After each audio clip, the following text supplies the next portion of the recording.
I'm not gonna lie, guys. This movie makes me hungry for a Krabby Patty. Hey guys, this is Rosen Wish Stews here, and welcome back to another movie review. And today, I'm going to be doing a review on the SpongeBob movie Sponge Out of Water. So the SpongeBob movie Sponge Out of Water is the second installment in the SpongeBob movie quadrilogy, and it came out in the year 2015, and it is directed by Paul Tippett and Mike Mitchell. By the way, I did not know Mike Mitchell was in this film for all these years until now.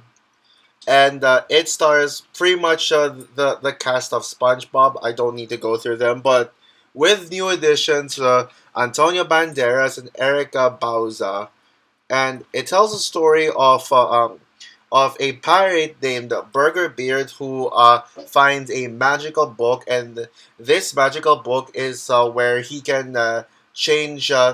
He can like write something in it, and whatever he writes, the story will become true. He uses that book to steal the Krabby Patty formula by writing by writing pretty much, well, of course, him stealing, having the Krabby Patty formula, and then the Krabby Patty formula just randomly disappears in Bikini Bottom. And in Bikini Bottom, crabs and plankton have their usual shtick of fighting over this Krabby Patty formula when suddenly both SpongeBob and Plankton witness the Krabby Patty formula disappearing. And so as SpongeBob knows that Plankton is innocent, while all the other citizens of Bikini Bottom like confront him. SpongeBob decides to join Plankton's side, which pretty much makes him sacrifice his loyalty to Mr. Krabs, and now SpongeBob it has become a wanted fugitive.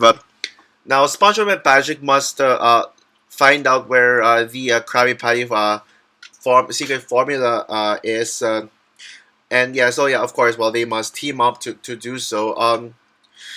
And yeah, and while they are doing this mission to search for the Krabby Patty formula, Bikini Bottom turns into an apocalyptic wasteland as the whole world is the whole Bikini Bottom is starving for food. Yeah, and so the strategy that SpongeBob and Plankton come up with is to time travel into the same day where SpongeBob and Plankton witnessed the Krabby Patty formula disappearing, and they grab the Krabby Patty formula to and take it to the future, well, quote unquote, I mean the present, in order for the formula to come back, but then, of course, the mission fails. The mission fails, and so but then, as coincidentally, the Krabby Patty smell can goes all the way to Bikini Bottom. That leads all the main characters into the surface, and so the characters must go up to the surface in order to find out in order to get the formula, and they found out that it has been stolen by Burger Beard, and so now the T and now the SpongeBob gang turn into superheroes in order to face off against Burger Beard and get the formula back.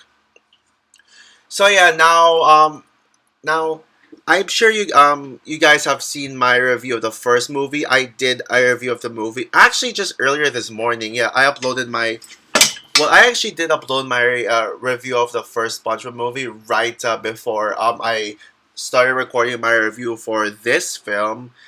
So yeah, it is. Yeah, that's why you're probably gonna wonder why I'm reviewing these movies so quickly. Like I'm already reviewing this movie instantly after posting my review of the first SpongeBob movie.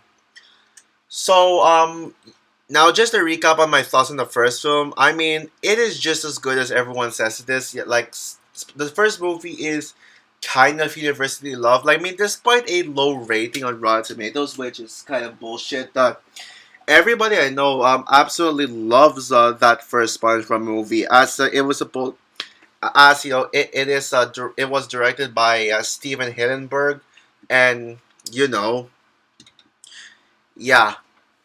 Now, in the case of this film, yeah, this was actually in an era where SpongeBob went downhill and SpongeBob became universally hated, mainly due to the fact that Steven Hillenburg has left the show, and now he is, you know, now Nickelodeon, yeah, it caused the show to go downhill. So yeah, and so this film was actually released around the time of season 9. So yeah, fun fact, guys.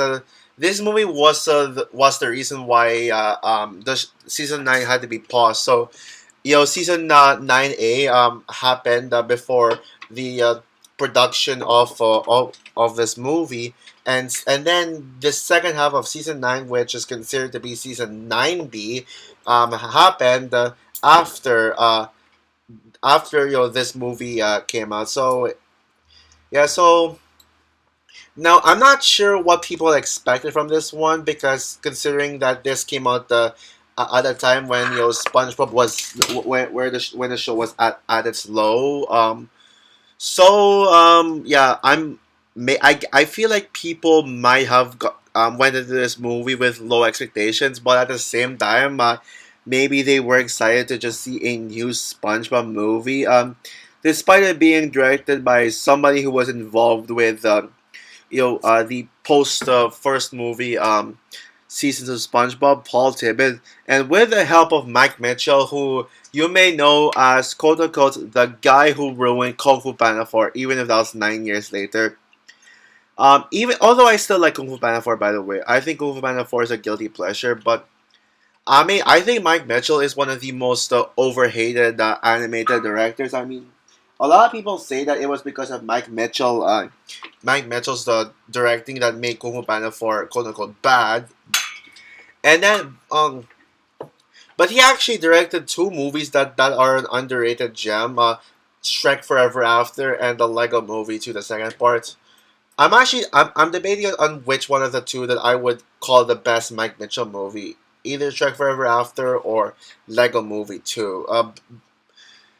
So yeah, now I this is the only SpongeBob movie I have seen in theaters, and it will be the only SpongeBob movie I have seen in theaters.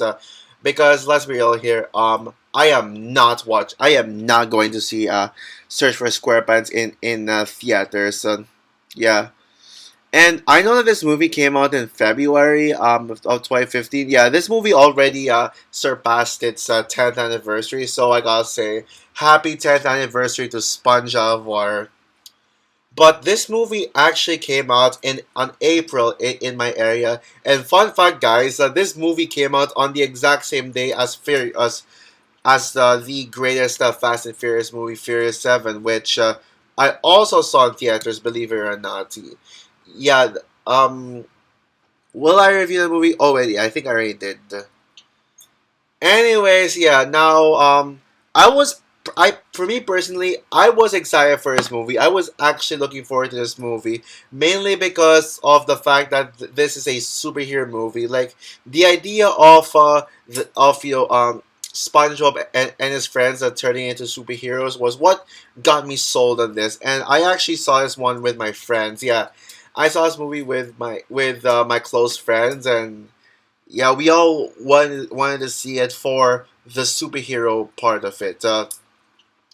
Now, when I saw this movie in theaters for the first time, I honestly was not a fan of the movie. I went out feeling extremely disappointed, mainly because of how slow this movie was. I was like throughout for the vast majority of the movie, I was like, when are they ever going to go out of water? Because for like the vast majority of the movie they were underwater.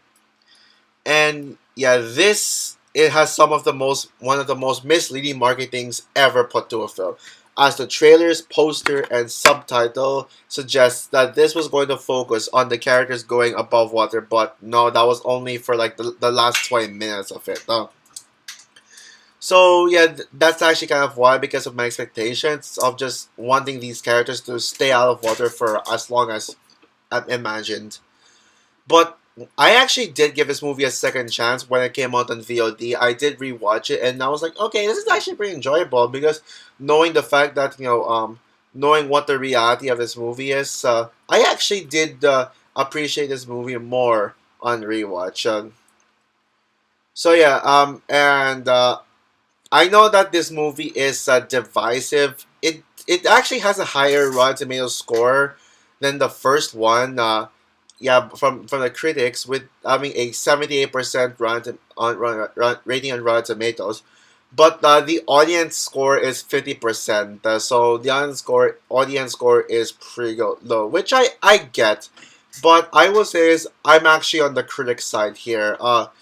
Because I actually like a Sponge Out of Water. I still really like this movie on second viewing.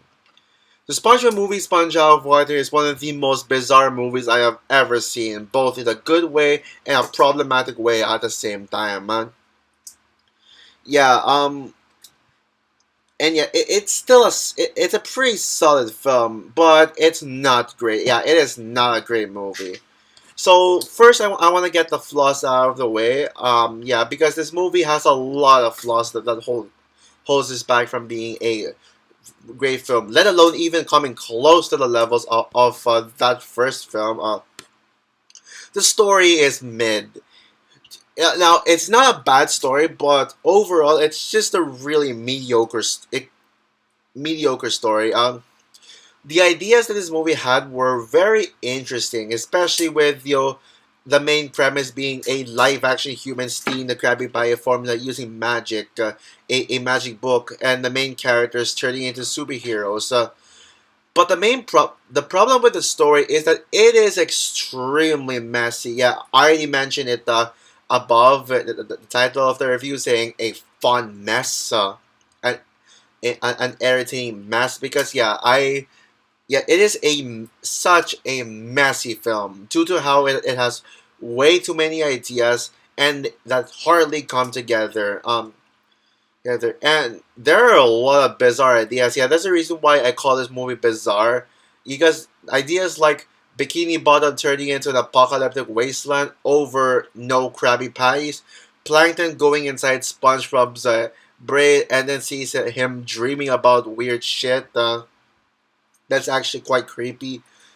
And and then a major plot point being time traveling, encountering different dimensions, a future where Patrick is like the last person on Bikini Bottom, and while the and also when they went to space, and then they saw Bubbles. I'll talk about that scene later on in the review. And then we got the Squidward version of a dinosaur called the Squidosaurus Rex, and pretty much a Sandy inventing a religion called the Sandwich Gods. And she's saying that she claims that one person needs to be sacrificed in order for the Krabby Patty formula to be saved. Yeah, etc. Um, Yeah, where was I? Yeah. These are bizarrely fine ideas on paper, but they just make for a messy script when they come together. The problem with that is that they just feel like premises for SpongeBob episodes.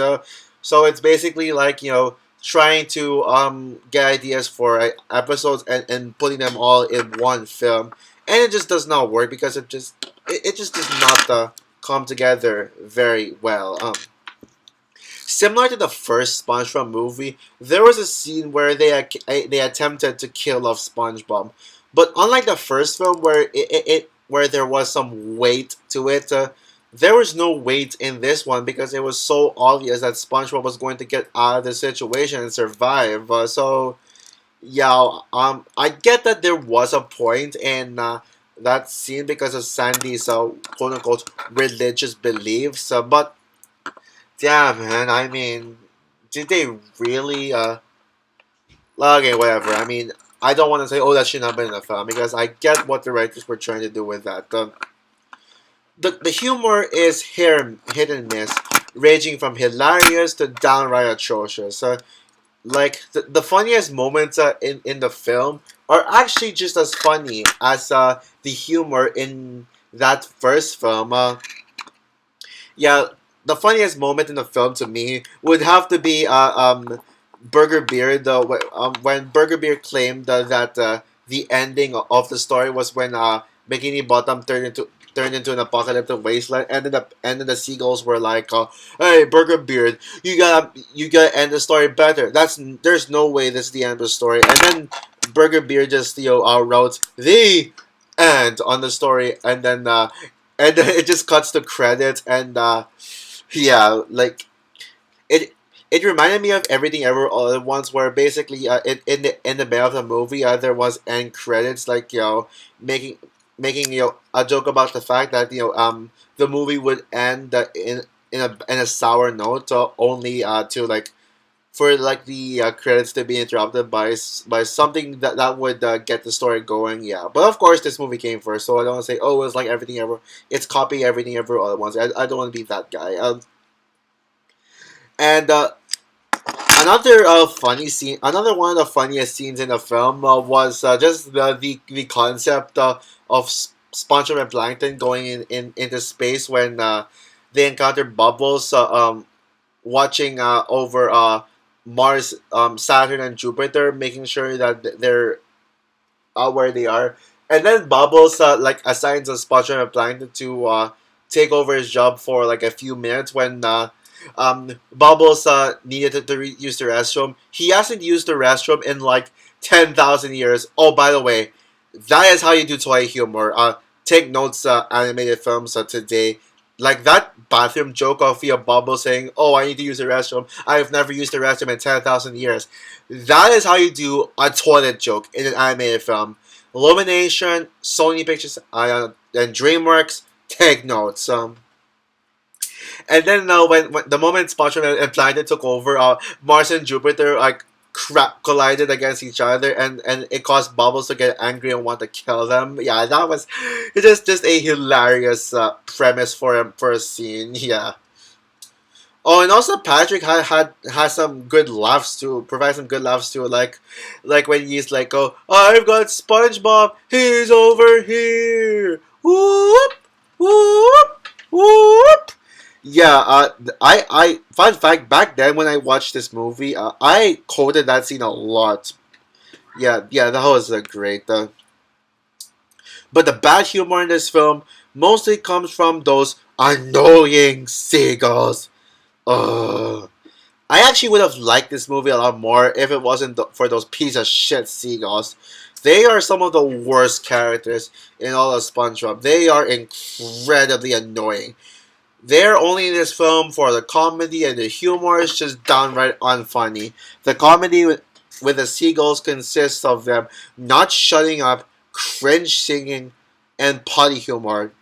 There was even a scene where one of the seagulls became naked. Oh, and what the fuck was that rap in the ending?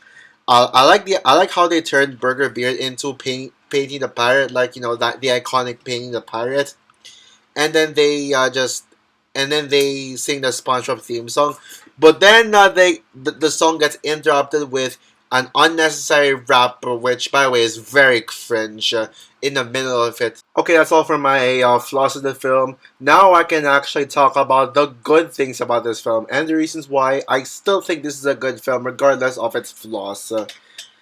Now, if you put aside the fact that the marketing is misleading and you're not just only watching the film just to see like the characters go out of the water, this is such a massively entertaining film. Yeah, it is really entertaining from start to finish.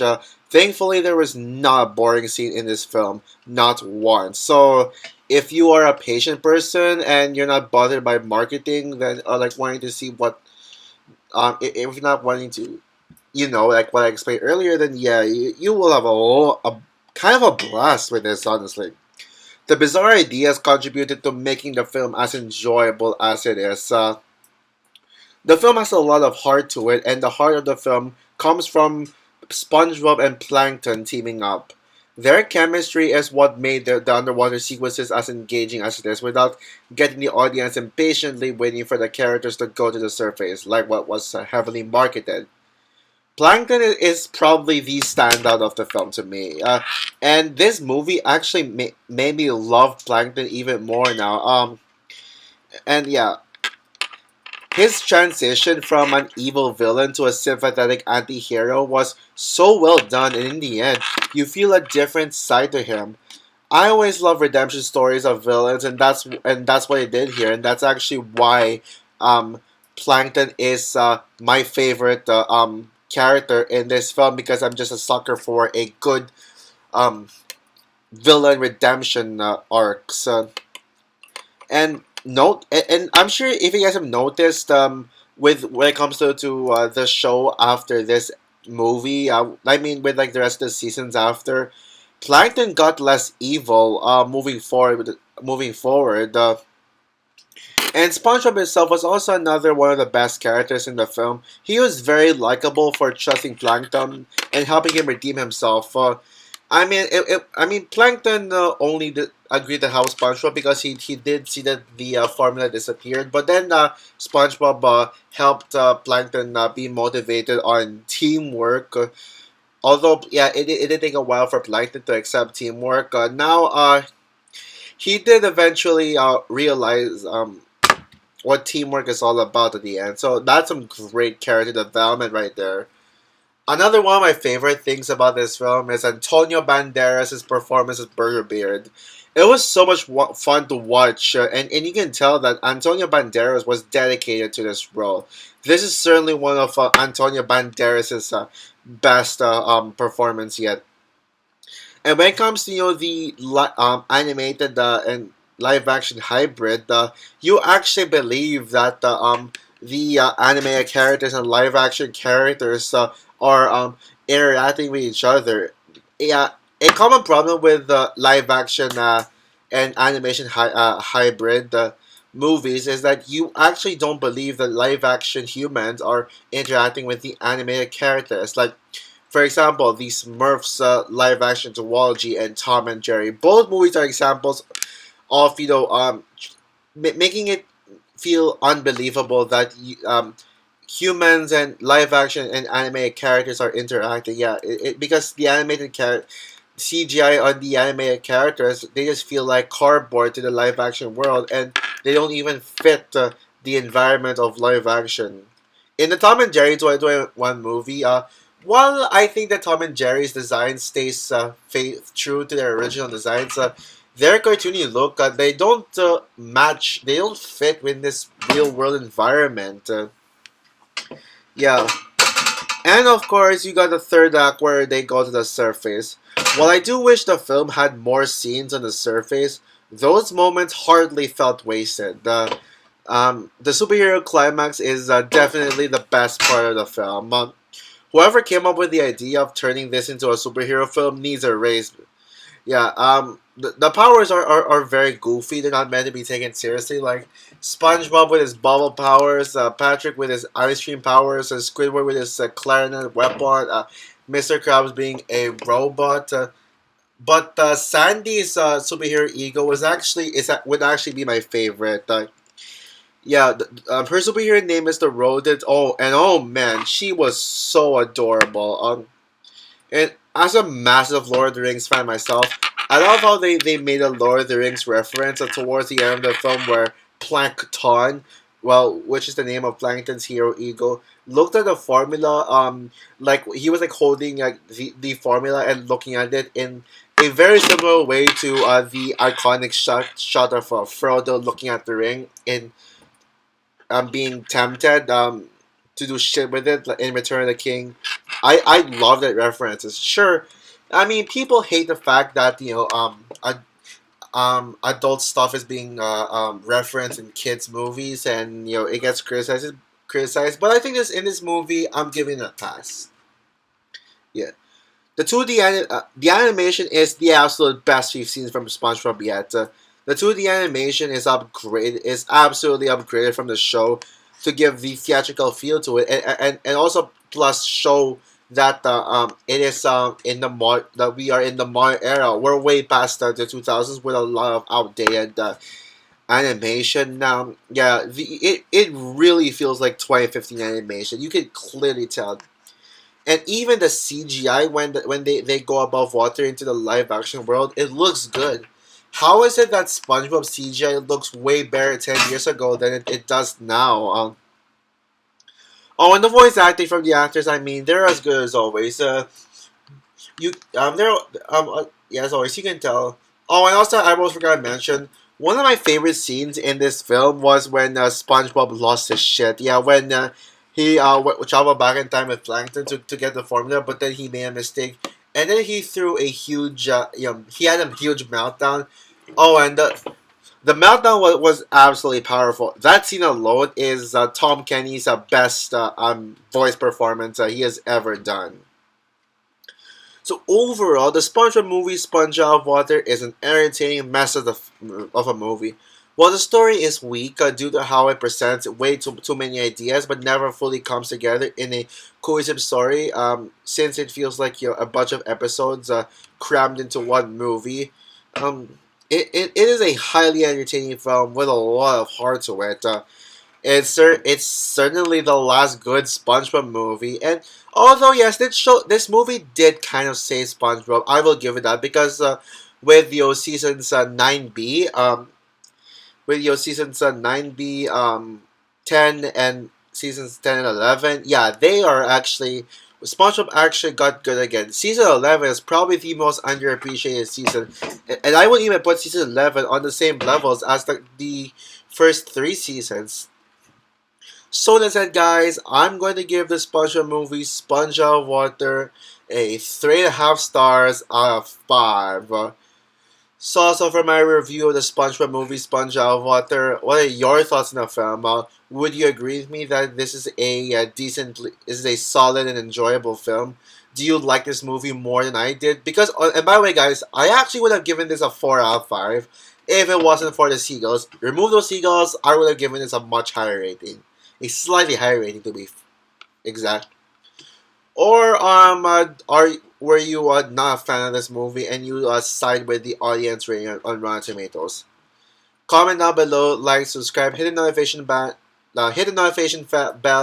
and stay tuned for my rant on Sponge and Run. Yeah, sorry, Sponge and Run defenders, but it's going to be a rant for me. So yeah, bye guys.